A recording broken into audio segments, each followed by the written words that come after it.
Assalamualaikum warahmatullahi wabarakatuh. Yang terhormat dosen pengampu mata kuliah Statistika Pendidikan Ibu Nursiwi Nugraheni, SSI MPD, dan yang terhormat teman-teman sekalian yang saya sayangi. Di sini kami dari kelompok 1 ingin mempresentasikan hasil diskusi kami mengenai menguji normalitas data, homogenitas data, regresi linier sederhana, regresi linier ganda, uji autokorelasi, uji linearitas, uji multikolinearitas, uji homokedastisitas. Next.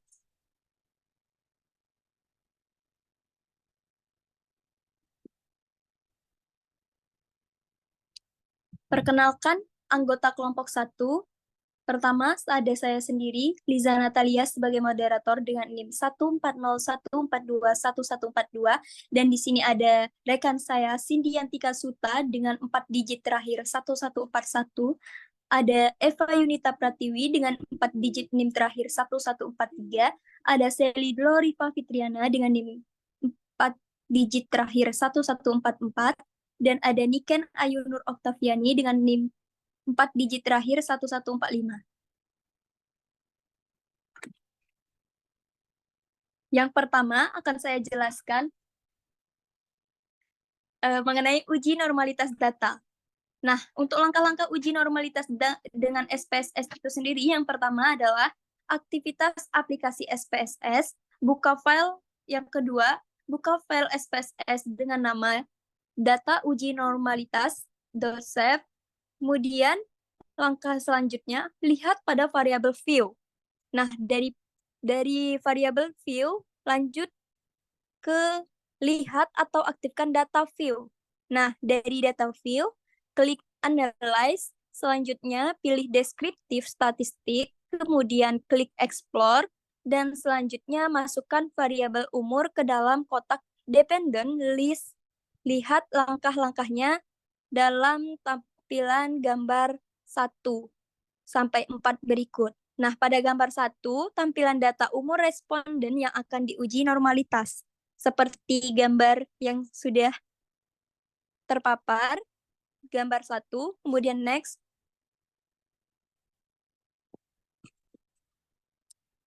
Kemudian gambar 2, di sini tampilan pemilihan teknik analisis uji normalitas data.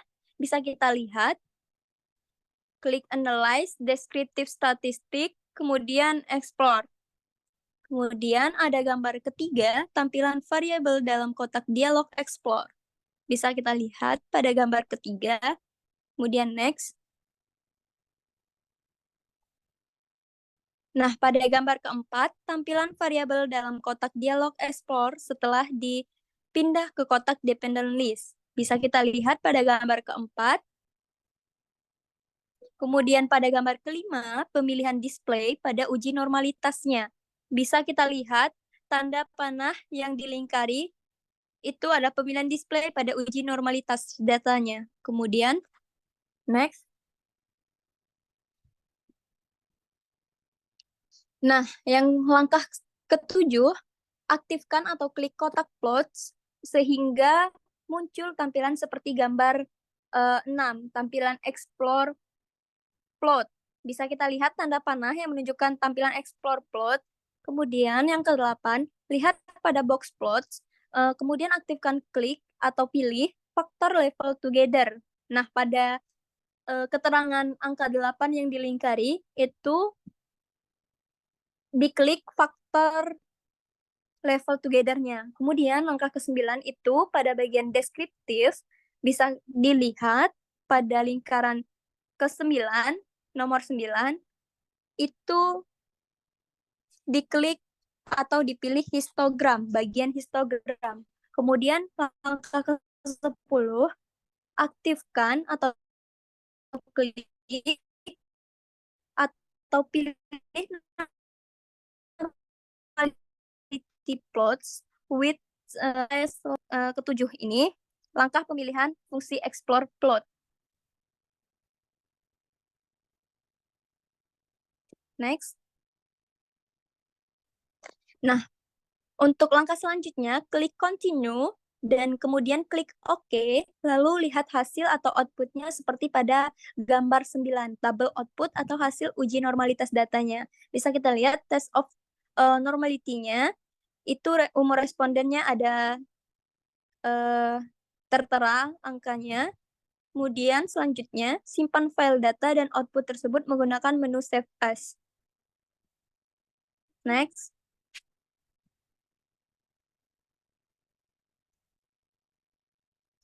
Nah, di sini ada uji homogenitas data. Untuk langkah-langkah uji homogenitas data dengan SPSS, yang pertama, tekan entry data ke dalam program SPSS sebagaimana terlihat pada gambar yang sudah ditampilkan di bawah ini. Kita bisa lihat data view, variable view-nya.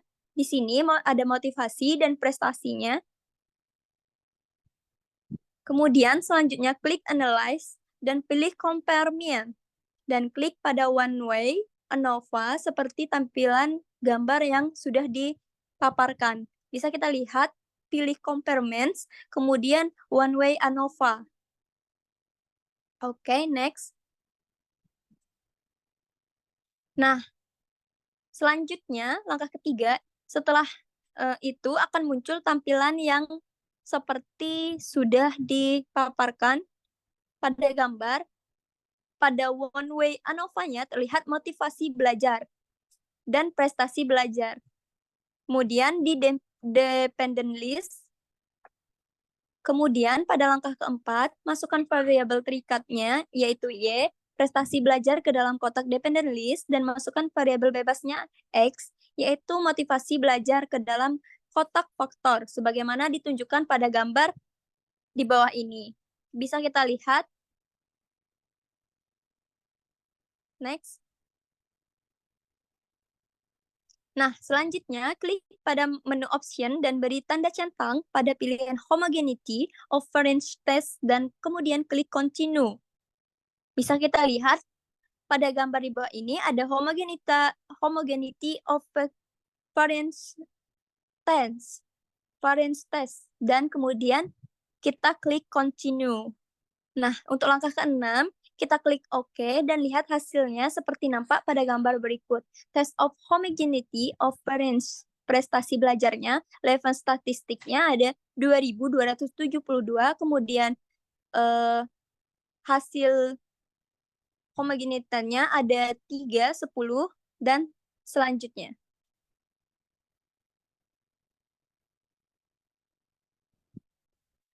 Kemudian uji regresi linier akan dijelaskan oleh rekan saya. Kepadanya saya persilahkan.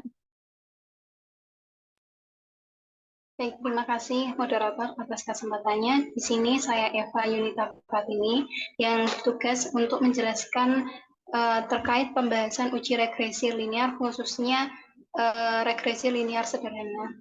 Nah, perlu kita ketahui bahwa analisis regresi sendiri merupakan teknik analisis yang digunakan untuk menguji pengaruh variabel independen terhadap independen terhadap variabel dependen.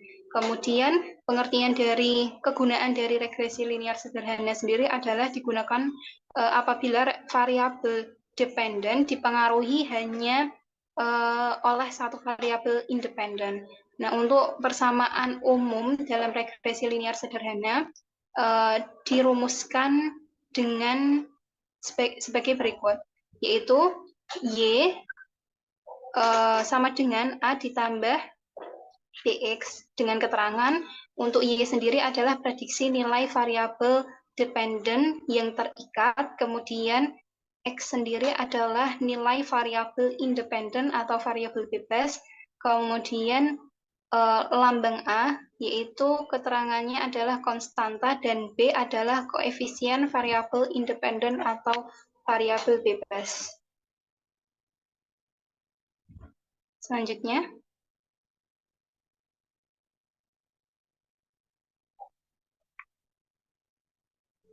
Next.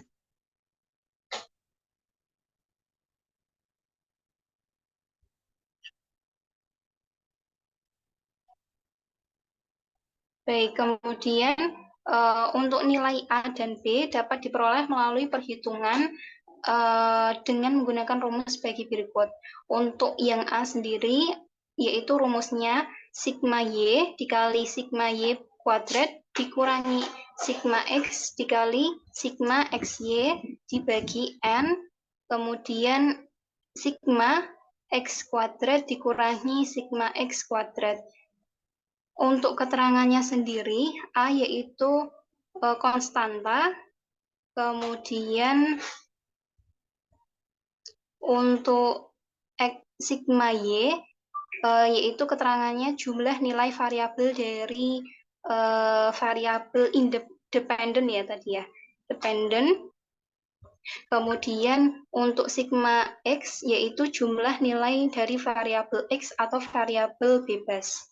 Kemudian untuk rumus yang B, yaitu B sama dengan N sigma dikali sigma XY dikurangi sigma X dikali sigma Y. Kemudian dibagi N dikali X, sigma X kuadrat dikurangi sigma X kuadrat. Nah, untuk keterangannya sendiri, ini mohon maaf, untuk sigma XY itu lambangnya terbalik ya, itu mohon maaf untuk penulisannya terbalik. Yang betul adalah sigma XY, yaitu keterangannya adalah jumlah perkalian dari nilai variabel X dengan nilai variabel Y. Kemudian yang bawahnya adalah keterangan tentang jumlah perkalian nilai variabel X dengan nilai variabel X dengan dilambangkan sigma X kuadrat. Next.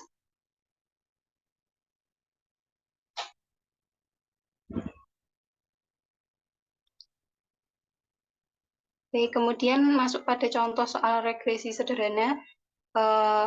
Dari kelompok 1 ini memberikan contoh soal di bidang ekonomi, yaitu jika diketahui data mengenai pengaruh disiplin kinerja terhadap kinerja pegawai kantor akuntan publik X, Y, dan Z. Untuk datanya sudah tertera di layar. Next. Nah, kemudian untuk penyelesaian dari contoh soal yang diberikan, untuk langkah pertama yaitu dapat membuat tabel bantuan, yaitu di sini ada kolom X, yaitu jumlah nilai dari variabel X, kemudian Y X kuadrat, yaitu tadi nilai variabel X dengan nilai variabel X, kemudian ada pada kolom jumlah nilai variabel X dengan nilai variabel Y. Kemudian untuk langkah yang kedua, yaitu rangkuman tabel bantuan. Berdasarkan tabel bantuan di atas, maka dapat dirangkum sebagai berikut. N sama dengan 10, N tadi adalah jumlah sampel atau responden, kemudian sigma Y, yaitu jumlah dari nilai variabel Y, yaitu sebesar 538, kemudian sigma X, yaitu jumlah nilai variabel X yang berjumlah 420, kemudian tadi jumlah sigma X kuadrat, jumlah dari perkalian nilai X, variabel X dengan nilai variabel X, yaitu diperoleh 420 kuadrat yang hasilnya adalah 176.400. Nah, kemudian yang selanjutnya adalah jumlah dari perkalian nilai variabel X dengan nilai variabel Y, yaitu sebesar 23529. Kemudian sigma X kuadrat, yaitu jumlah dari perkalian nilai variabel X dengan nilai variabel X, yaitu sebesar 18652. Oke, next.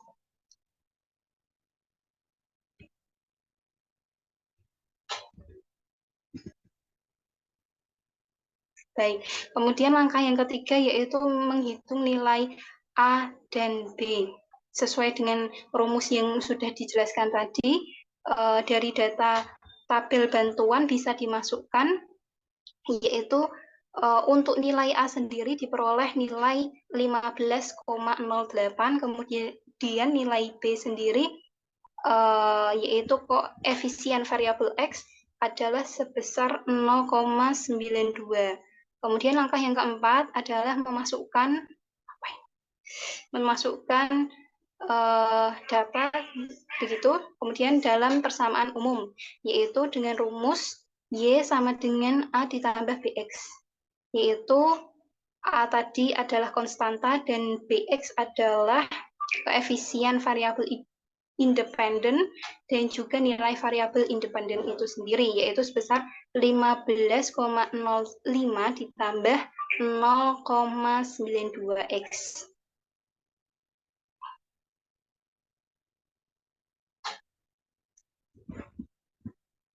Baik, kemudian untuk langkah yang kelima adalah menginterpretasikan persamaan umum, di mana persamaannya yaitu Y sama dengan 15,08 ditambah 0,92X dapat diinterpretasikan sebagai berikut. Untuk keterangan yang pertama yaitu konstanta sebesar 15,8. Hal ini berarti jika variabel disiplin kerja pegawai kantor akuntan publik XYZ bernilai 0, maka prediksi nilai kinerja pegawai kantor akuntan publik XYZ sebesar 15,08.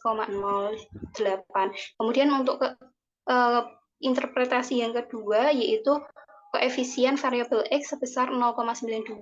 Hal ini berarti jika variabel disiplin kinerja pegawai kantor akuntan publik XYZ ditingkatkan sebesar 1 satuan, maka prediksi nilai kinerja pegawai kantor akuntan publik XYZ akan meningkat sebesar 0,92 satuan. Begitu pula sebaliknya jika variabel disiplin kerja pegawai kantor akuntan publik XY diturunkan sebesar 1 satuan, maka prediksi nilai kinerja pegawai kantor akuntan publik XYZ akan menurun sebesar 0,92 satuan.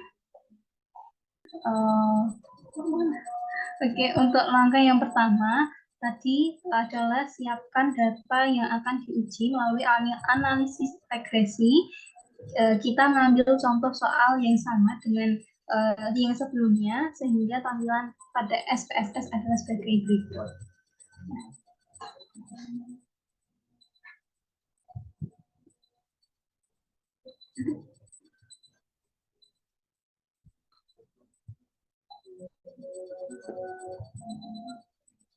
Baik, kemudian langkah yang kedua adalah klik analisis, kemudian klik di pencarian, yaitu tulisannya adalah regression, kemudian linear, sehingga tampilannya pada gambar di bawah ini.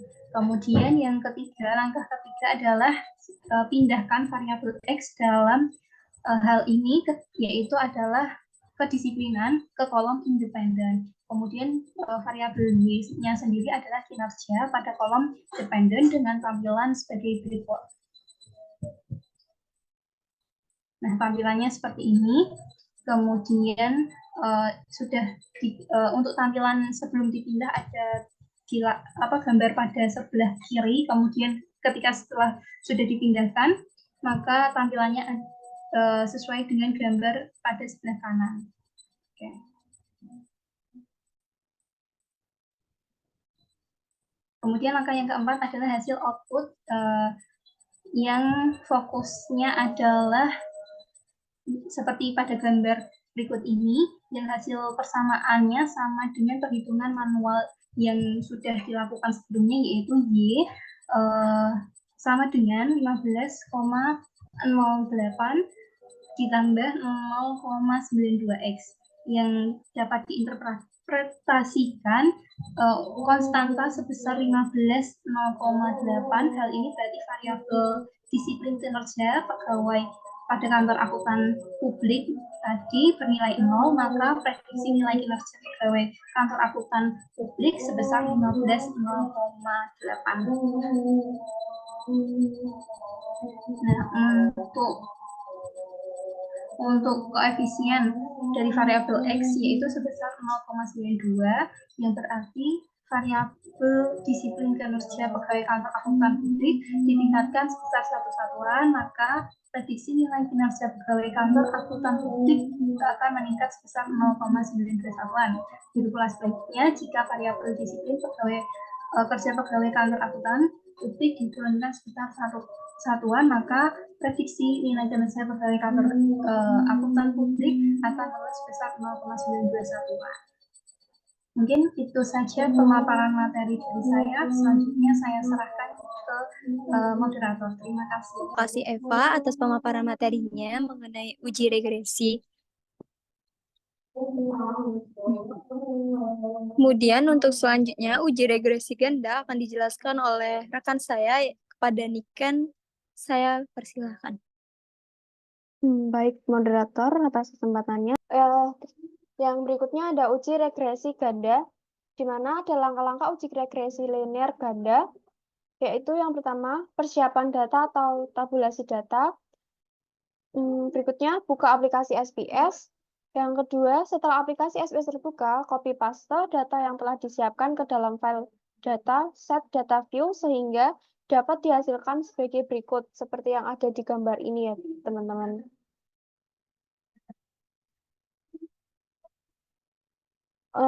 Yang berikutnya, setelah data terinput, maka langkah selanjutnya memberikan identifikasi pada setiap variabel, seperti apa yang telah direncanakan di awal. Bahwa satu, kolom pertama untuk variabel ekspor pakaian jadi diberi nama EX. Kolom kedua untuk variabel harga ekspor pakaian jadi diberi nama HRG, dan kolom ketiga untuk variabel kurs yen terhadap rupiah diberi nama kurs. Pindahkan tabel ke set variabel view sehingga akan tampak seperti gambar berikut ini ya. Nah, jadi nanti nama variabel 01 diganti dengan X, variabel nomor 2 diganti dengan HRG, dan variabel ketiga yaitu diganti dengan kurs. Nah, yang berikut ini nanti tampilan data yang sudah diganti namanya menjadi X, HRG, dan kurs. Sehingga tampilan set data view-nya akan menjadi seperti yang ada di gambar ini. Nah, sampai di sini persiapan data sudah siap dan data sudah siap untuk diolah. Nah, yang berikutnya yaitu klik analis regression atau linear yang seperti ada di gambar ini ya teman-teman. Nah, nanti sudah itu akan muncul tampilan yang ada di samping ini. Nanti datanya akan dipindah ke dependent, dan independent. Lalu akan muncul, kemudian diletakkan dalam kotak independensi tadi ya teman-teman. Nanti gambarnya akan berubah menjadi yang ada di samping ini, kemudian diklik OK. Nah, kemudian hasil outputnya berfokus kepada coefisien seperti yang ada di bawah ini. Model 1 R ini R955, terus R squared-nya 911, dan nanti akan mendapat Durbin Watson menjadi 2000,162. Baik, cukup sekian pemaparan dari saya kembalikan kepada moderator. Baik, terima kasih Niken atas pemaparan materinya mengenai uji realitas ganda. Kemudian, untuk uji autokorelasi akan dijelaskan oleh rekan saya kepada Sally. Saya persilahkan. Baik, terima kasih moderator atas kesempatannya. Selanjutnya di sini saya akan menjelaskan mengenai uji autokorelasi. Uji autokorelasi bertujuan untuk mengetahui apakah dalam suatu model regresi linear terdapat korelasi antara pengganggu pada periode T dengan kesalahan pada periode T-1 atau sebelumnya menurut Huzali tahun 2013. Autokorelasi muncul akibat observasi yang berurutan sepanjang waktu berkaitan satu sama lain. Cara mendeteksi autokorelasi dapat dilakukan dengan dua cara, yakni uji Durbin-Watson dan Rantes. Nah, yang pertama ada uji Durbin-Watson atau kita sebut dengan uji DW. Pengujian autokorelasi dapat dilakukan dengan membandingkan nilai statistik hitung Durbin-Watson pada perhitungan regresi dengan statistik tabel Durbin-Watson. Terdapat dua kriteria yang digunakan, yakni kriteria menurut Imam Ghazali dan menurut Nahrawi. Bisa di next.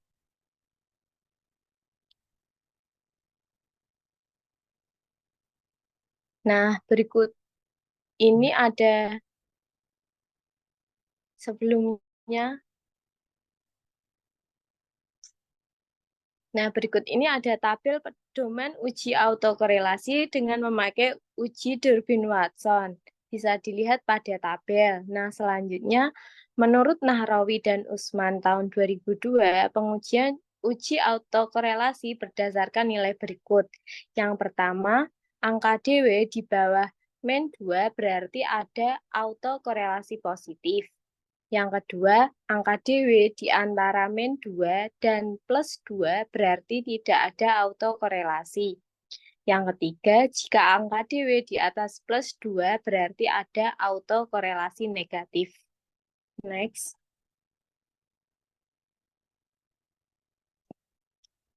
Nah, yang kedua mengenai uji Rantes. Analisis Rantes termasuk dalam statistik non-parametrik.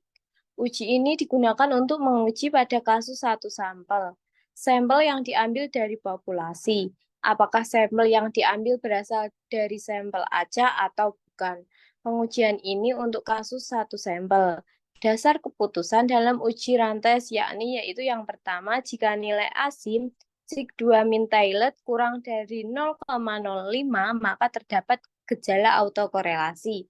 Yang kedua, jika nilai asim sig2 Taillet lebih dari 0,05 maka tidak terdapat gejala autokorelasi.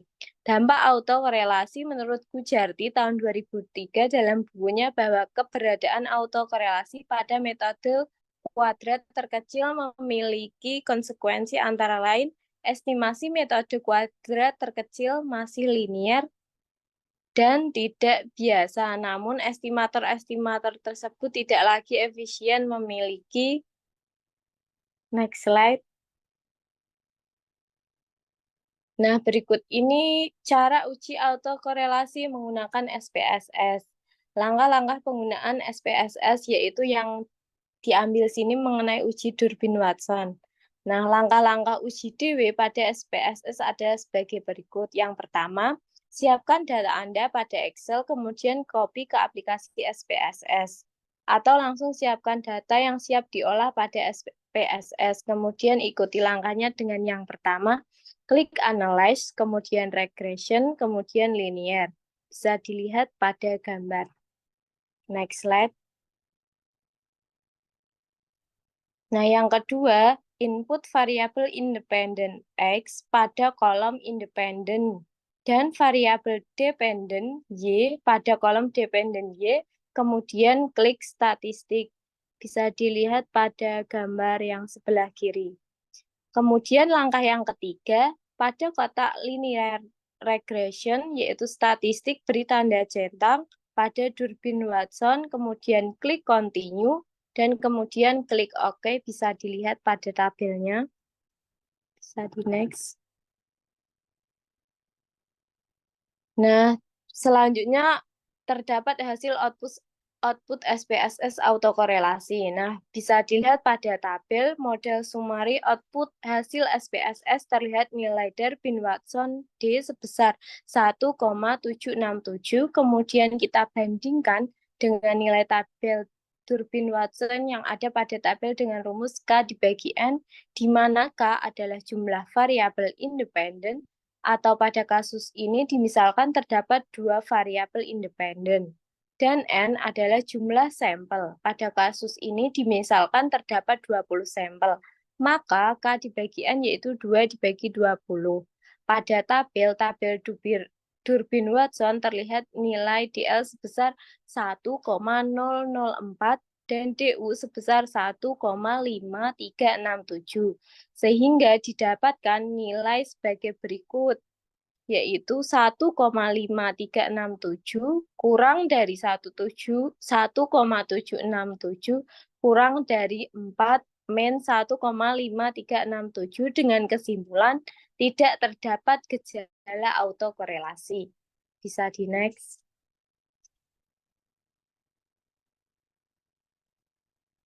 Baik, selanjutnya mengenai uji linearitas. Uji linearitas digunakan untuk memilih model regresi yang akan digunakan. Uji linearitas dimaksudkan untuk mengetahui ada tidaknya hubungan secara linear antara variabel dependen terhadap setiap variabel independen yang hendak diuji. Jika suatu model tidak memenuhi syarat linearitas, maka model regresi linear tidak bisa digunakan. Untuk menguji linearitas suatu model dapat digunakan uji linearitas dengan melakukan regresi terhadap model yang ingin diuji.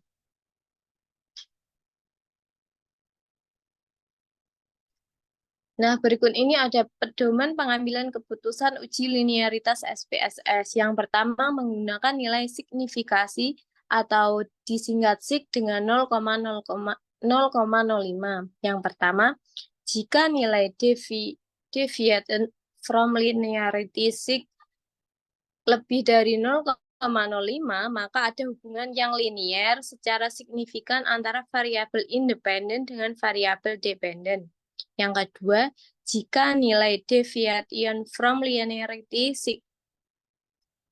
signifikasinya kurang dari 0,05, maka tidak ada hubungan yang linier secara signifikan antara variabel independen dengan variabel dependen. Yang kedua yaitu ada menggunakan nilai F hitung dengan F tabel. Di mana yang pertama, jika nilai F hitung kurang dari F tabel, maka ada hubungan yang linier secara signifikan antara variabel independen dengan variabel dependen. Yang kedua, jika nilai F hitung lebih dari F tabel, maka tidak ada hubungan yang linier secara signifikan antara variabel independen dengan variabel dependen. Next slide. Baik, selanjutnya di sini ada cara melakukan uji linearitas menggunakan SPSS. Langkah yang pertama, buka software SPSS, lalu definisikan variabel penelitian kita pada jendela variabel view. Setelahnya, masukkan data dalam software SPSS melalui jendela data view. Dalam tampilan SPSS akan terlihat seperti gambar berikut, bisa dilihat. Next slide. Selanjutnya langkah yang kedua, pilih menu Analyze, lalu klik Compare, Min, lalu pilih Min, lalu klik. Maka akan muncul jendela SPSS seperti gambar di bawah ini yang berisikan menu-menu kelengkapan analisis, salah satunya yaitu uji linearitas. Bisa dilihat pada gambarnya. Selanjutnya langkah yang ketiga, masukkan variabel-variabel pada sisi sebelah kanan ke dalam kolom pendefinisian variabel, yaitu variabel dependen dan variabel independen, guna menghasilkan pasangan uji linearitas yang kita inginkan. Bisa dilihat gambarnya. Next slide. Nah, untuk langkah keempat, untuk mendapatkan hasil pengujian linearitas antara variabel, maka klik menu Option, maka akan muncul tampilan jendela seperti gambar di bawah. Lalu pada menu Statistik for Place Layer, centang pada Test for Linearity, kemudian lalu kita klik Continue. Bisa di next. Nah, untuk langkah yang kelima, setelah masuk ke jendela utama menu Mains, lalu klik OK, maka SPSS akan memproses pengujian asumsi linearitas pada pasangan variabel yang sudah didefinisikan dan akan muncul tampilan output SPSS seperti gambar di bawah ini. Bisa dilihat pada gambarnya. Dan langkah yang terakhir yaitu pada gambar output SPSS kita mengidentifikasi bahwa model regresi yang dihasilkan tidak memenuhi asumsi linearitas. Hal ini ditunjukkan dari nilai signifikasi deviation from linearity bernilai 0,00 lebih kecil dari nilai alfa 5%, dalam artian menolak yang harusnya diterima. Demikian pemaparan dari saya, selanjutnya saya kembalikan ke moderator. Terima kasih. Baik, terima kasih kepada Sally yang telah memaparkan materi mengenai uji korelasi. Kemudian, selanjutnya materi uji multikolinearitas akan dijelaskan oleh rekan saya kepada Cindy Yantika Suta. Saya persilahkan. Baik, terima kasih moderator atas kesempatan yang telah diberikan kepada saya. Nah, untuk materi yang selanjutnya yaitu cara menguji multikolinearitas. Uji multikolinearitas ini dimaksudkan untuk menguji apakah terdapat kolerasi yang tinggi atau sempurna antara variabel bebas atau tidak dalam model regresi. Untuk mendeteksi adanya korelasi yang tinggi antar variabel independen dapat dilakukan dengan beberapa cara, salah satunya dengan menggunakan tolerance dan variance inflation factor atau VIF. Next.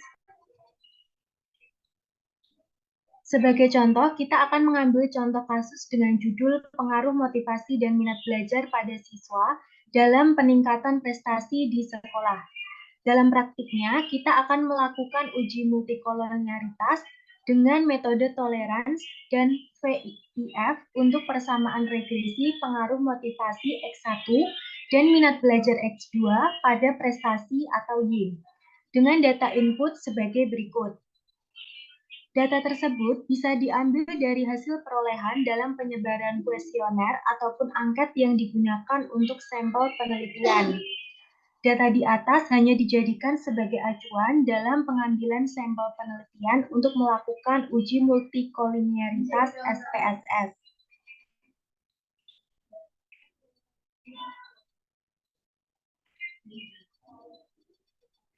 Selanjutnya, cara melakukan uji multikolinearitas SPSS. Yang pertama, persiapkan data sampel tabulasi. Siapkan data sampel penelitian terlebih dahulu seperti yang dicontohkan di atas. Bisa mendapatkannya melalui hasil angket kuesioner yang disebarkan. Untuk data harus memiliki 3 variabel, yaitu X1, X2, dan Y. Yang kedua, lakukan input data. Bisa memulai dengan membuka SPSS, lalu memasukkan data sampel ke dalam SPSS. Berikut caranya. Yang pertama, klik variabel view setelah membuka SPSS. Buatlah kerangka atau template tabel pada SPSS di sini. Untuk bagian name, bisa memasukkan variabelnya. Untuk tipe, bisa diganti menjadi numerik. Untuk label, bisa diganti sesuai nama variabelnya. Pada bagian desimal harus diubah menjadi angka 0 semua dan bagian measure bisa diubah menjadi scale. Setelah selesai mengisi kolom di bagian variabel view, selanjutnya bisa mengklik data view.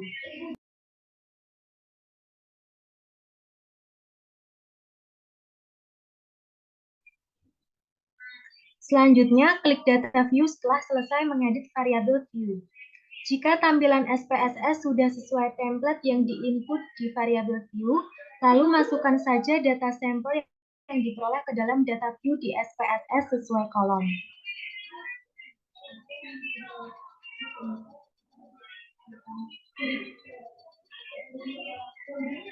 Yang ketiga, lakukan analisis data. Untuk tahapan analisis dari tampilan SPSS, bisa mengklik kolom atas bagian analisis, kemudian pilih kolom regression, lalu pilih linear. Jika sudah muncul kotak dialog, bisa mengubah bagian variabel ketiga atau Y, bisa dimasukkan ke dalam kolom dependent. Kemudian, untuk variabel pertama, X1, bisa dimasukkan bisa dimasukkan ke dalam kolom independen.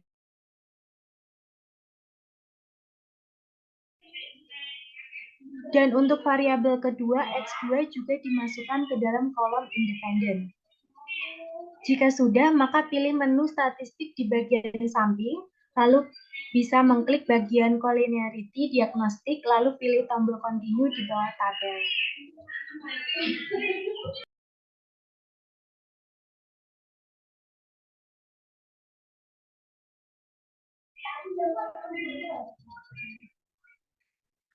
Lalu klik tombol OK di bawah kolom tersebut. Maka akan muncul output analisis regresi dalam penelitian dari data yang sudah diinput tadi.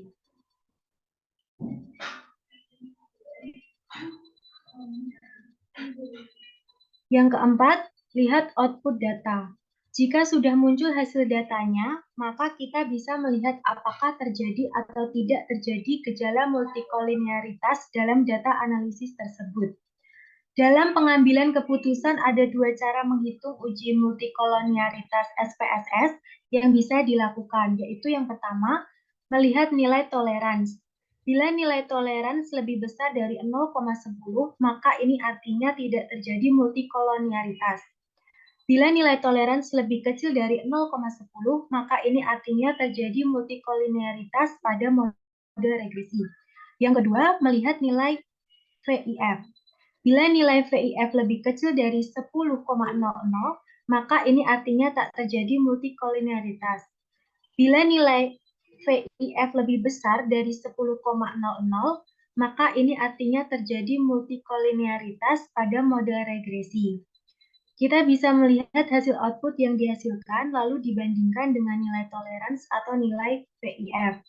Maka kita bisa mengindikasikan hasil tersebut, apakah terjadi ataupun tidak terjadi masalah multikoliniaritas, lalu kita bisa menyimpulkan data tersebut. Selanjutnya, uji homokedastisitas. Homokedastisitas adalah kondisi di mana terdapat varians yang sama dari setiap sisaannya, menurut Celik tahun 2017. Pada kesempatan kali ini, kami akan menjelaskan tentang salah satu pengujian homokedastisitas, yaitu uji Rank-Spearman. Pengujian ini adalah metode pengujian homokedastisitas yang menghubungkan variabel bebas atau variabel independen dan nilai unstandardized residual.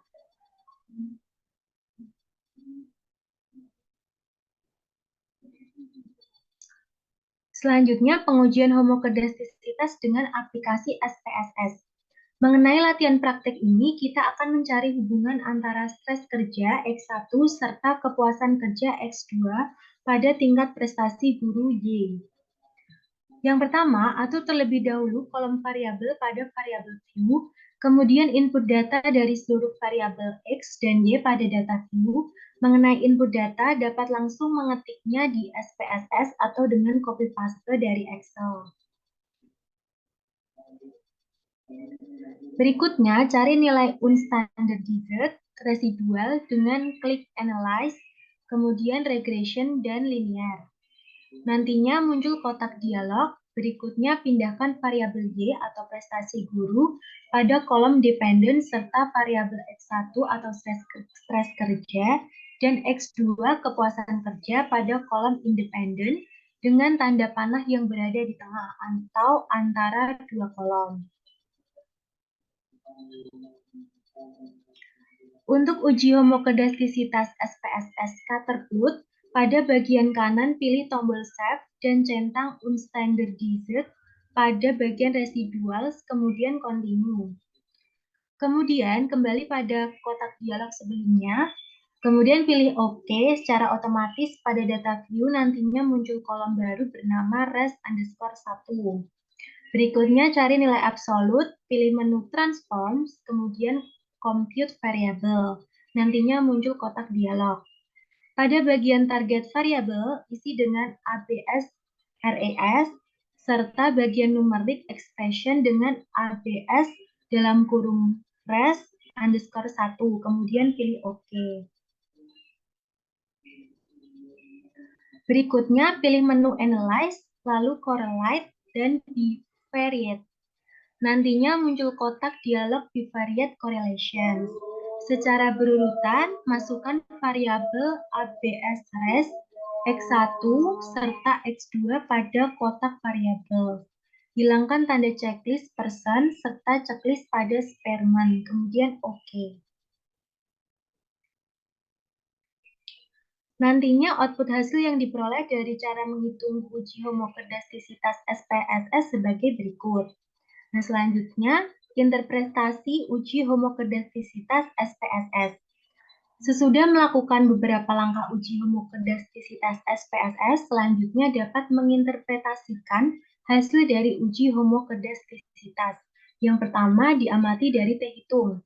Awalnya hitung dengan rumus, masukkan value hasil pengujian kolom correlation pada rumus. Di sini dicontohkan salah satu variabel yaitu X1 atau stres kerja. Nah, rumusnya yaitu sebagai berikut. Next.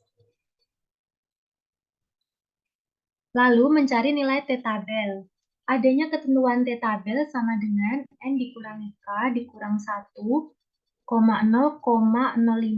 df, maka T-tabel sama dengan 15 kurang 2 kurang 1,0,05 df.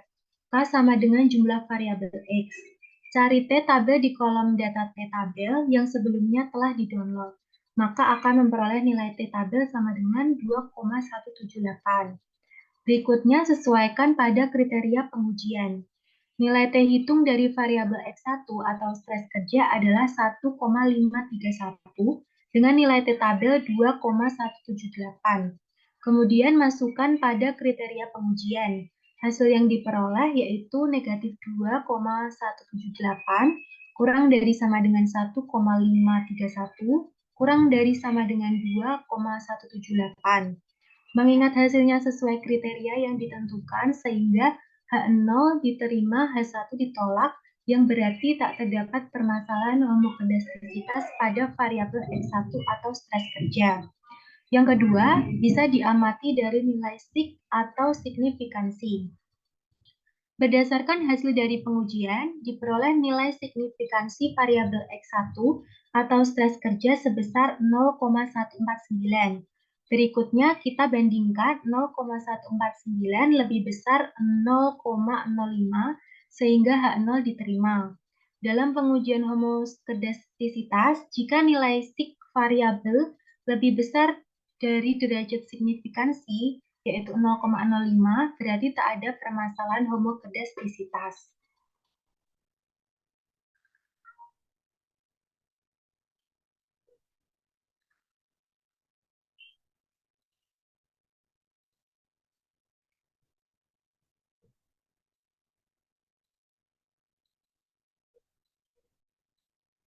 Baik, sekian pemaparan materi dari saya. Selanjutnya saya kembalikan ke moderator. Baik, terima kasih atas pemaparannya kepada Cindy. Berikut simpulan dari materi yang kami sampaikan. Ilmu yang mempelajari statistik adalah ilmu yang berkaitan dengan pengambilan keputusan peneliti atas asumsi yang harus dipenuhi dan penyimpangan yang harus dihindari dalam melakukan interpretasi suatu data. Misalnya pada uji asumsi klasik ada 3 uji kelayakan yang harus dilalui. Sebut saja uji multikolinearitas, uji heteroskedastisitas, dan uji autokorelasi. Seumpama dari ketiga metode statistik tersebut, ternyata salah satunya tidak memenuhi persyaratan, maka hasilnya akan meragukan. Dalam penelitian atau menyusun sebuah skripsi, maka melakukan uji asumsi klasik merupakan langkah awal untuk penelitian kuantitatif. Kemudian uji asumsi klasik ada beberapa yaitu uji normalitas data, homogenitas data, regresi linier sederhana, regresi linier ganda, uji autokorelasi, uji linearitas, uji multikolinearitas, dan hingga uji homokedastisitas. Kemudian,